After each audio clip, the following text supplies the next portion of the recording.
Hey guys, it's Keybros from Vlight. So today we're actually here to do a street interview to ask people about different topics related to the relationship between Hong Kong and mainland China. Right.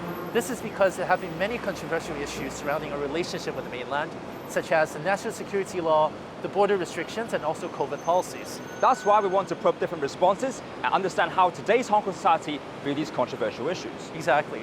So come and join us on this new adventure. Let's go.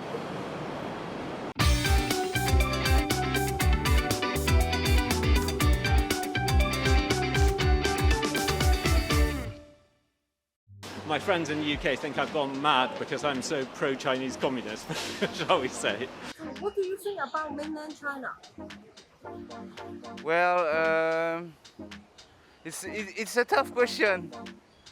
Like, I think the country and the people is great. And yeah, if we have to speak about the government, it's more difficult question.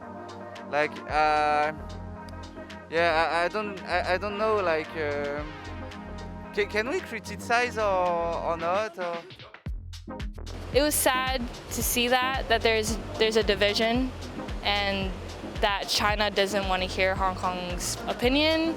They're not open-minded, and sometimes it's too strict, too square. For sure, there are plenty of people in Hong Kong that don't think, or perhaps are critical of mainland China, and find the way that they are governed in the mainland, or the way that people live or conform in the mainland, they find that quite difficult.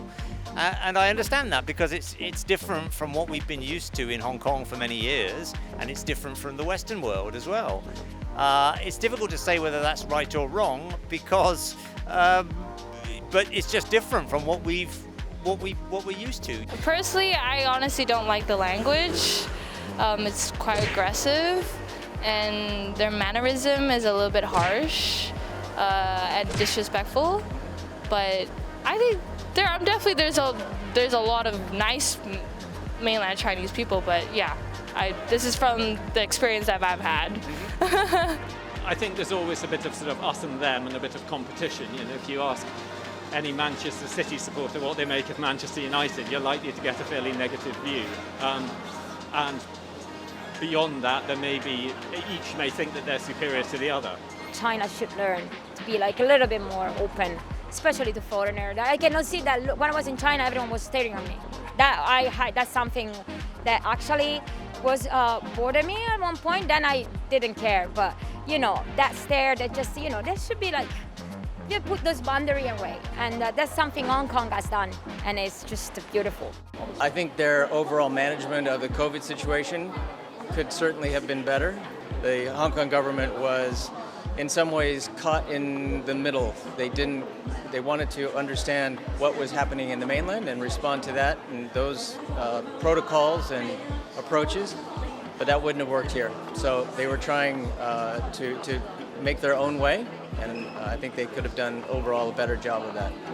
As far as I know, I think people are free to speak about most things, as long as you're not critical of the current government and the current way that people do things, or the government does things. As far as I know, people can speak fairly freely about any other aspect of life.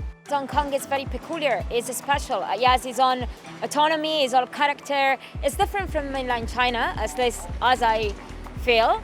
And of course now it's becoming more controlling, and that's the freedom that Hong Kong is famous for is it feels a little bit missing right now. Hong Kong is very holding on to their identity, right? And now that their identity has been taken away, they're suddenly having to realize and retain that, like, wait, what does it mean to be a Hong Konger? Realistically, Hong Kong has always been attached to China, right? We're getting, whether it's our produce, whether it's our water, whatever, I don't know, a necessary evil perhaps. Sure, again, it's unfortunately us as individuals, we are quite powerless, and it makes remaining in Hong Kong difficult. Do you think Hong Kong has changed in the past few years? For the everyday guy on the street, not so much, but from a political standpoint, certainly. Freedom of speech has to be something that they have to be warranty. It has to be preserved. It has to be, take care of. So I'm certainly not a pessimist when it comes to Hong Kong. Would you like to elaborate on that? Yes, well, I could do. I mean, I think that the current regime in China is extraordinarily successful. It's raised more people from poverty than any other in history.